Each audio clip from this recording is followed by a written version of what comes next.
এক ছিল শান্তিপূর্ণ একটা গ্রাম। গ্রামে সবাই মিলেমিশে থাকত।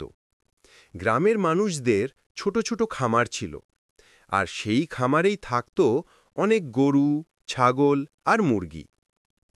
গ্রামের সবাই মুরগির ডিম খেত, বাচ্চারা মুরগির ছানার সাথে খেলত।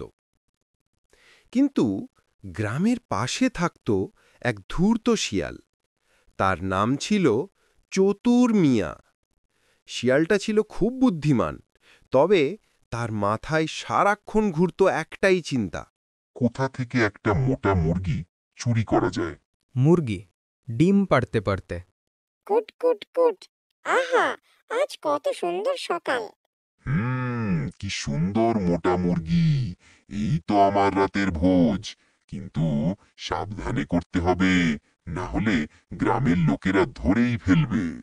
সে রাতে শিয়াল খামারের চারপাশে ঘুরতে লাগল, কিন্তু হায়, খামারের দরজা তালাবদ্ধ। ভেতরে পাহারার জন্য ছিল এক মোটা কুকুর, ভোলানাথ। ঘেউ ঘেউ, কে ওটা রে? উফ, আজ কাজ হবে না, আমাকে নতুন চালাকি ভাবতে হবে।